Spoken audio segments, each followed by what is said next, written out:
In this series, we've delved into the creative arts scene around the UK to shine a spotlight on the young event creators of tomorrow. Everyone featured is aged 25 and under. Here we are looking at Manchester and some of the most exciting events taking place in the city. Today, Manchester's legacy and heritage still runs deep, but with the pressures from the council on clubs and licensing, we will see how this inspires those involved in the creative arts and how the limitations on what they can do result in the parties that take place. When we started, the whole idea I think was we went to a lot of things, and I kind of had this attitude like if we got up there and had like a really good time, but I really wanted it to be like fun. Like if I'm up there dancing around being silly, dressed all in pink, like you can as well.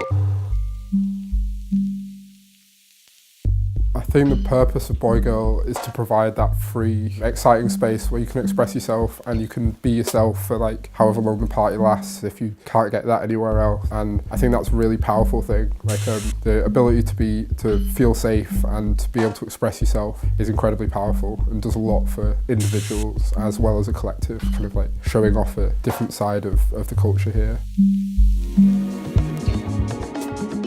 I'm David from Ad Hoc Records. We're a Manchester-based record label, booking agency, events company and radio show. The radio station that I got the show on, they used to be based in a sort of converted office block. The rents were just like too high for them. They had to think innovatively and they thought, you know, where are some places that we've put on event? How about we use one of the spaces in those locations and convert our studio there? So this shop that we've put on parties before, and we've actually soundproofed this room and turned it into a studio for the station. There's been a string of venues closing, but I think it's almost inevitable in a city that embraces property-led regeneration that there's a conflict between building expensive apartment and having late-night venues. Fewer venues for promoters to run parties in, and the large dominant promoters kind of exploit that and try and corner the market. There's still kind of issues that the scene has and that we need to deal with. So although it's a really exciting time, I think you really need to kind of almost fight for your right to be able to use this city as a cultural scene. I'm Sophie, and Fundraising is a mixed media platform. We do like charity events and we cover other people's events that are for charity. There's Solomon's Cafe Bar. This is where we held Art Box, which is our first ever event, and that's where we raised for Manchester Mind.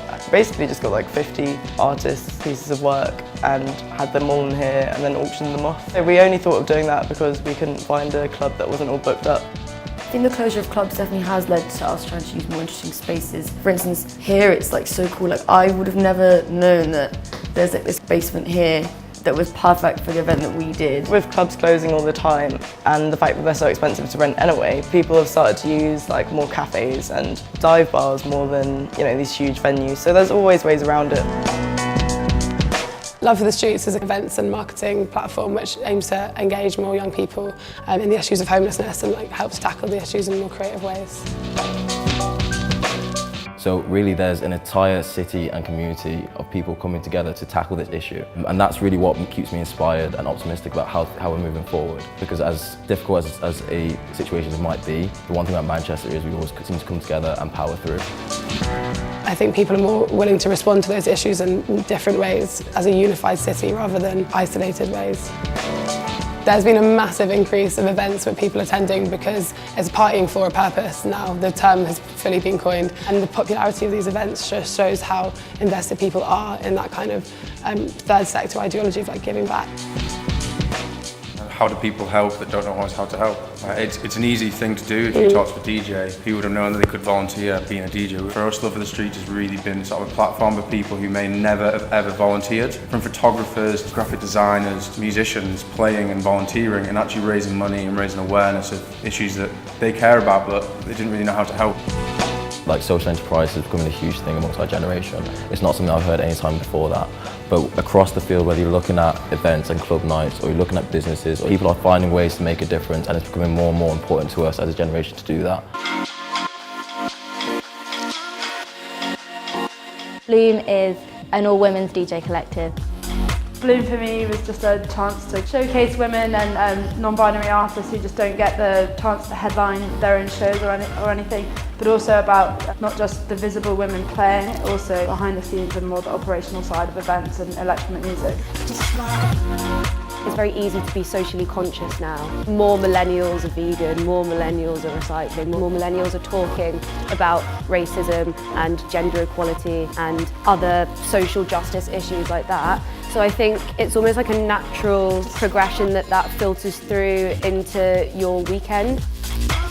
People wanting a more socially conscious party does contribute to the better, because it just makes it not just so much about that like mindless hedonism that it may have been before. It does just give what you're doing like that extra bit of meaning. If you're going to a night that has like certain values or like a message behind it, that most of those other people in that room are going to share those values with you, and it just makes you feel more connected as a crowd, I think, as well.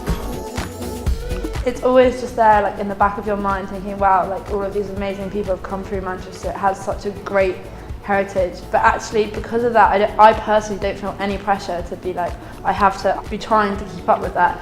If anything, I think it lets you be more creative, because it has been such an experimental city. People are more willing to kind of let you try out new things and just see if it works or not.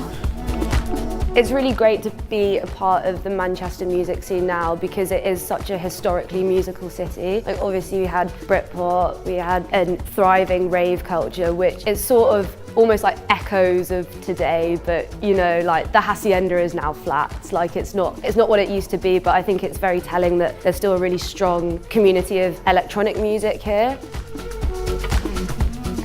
I really hope that the City Council appreciate the value that creativity and cultural scene that this city has, and make it integral to their sense of development, because you can have all the skyscrapers you want with all the expensive apartments, but if you don't have venues that people want to move to the city for, I don't see much point in moving to a city if it's just full of kind of fancy apartments and fancy shops. You need more. I think we look back on this time as effectively the age where we use music, art and culture to power a social revolution. You know, where we brought people together around these issues, got them engaging on different topics, and brought created communities that were able to create real change in our city and beyond.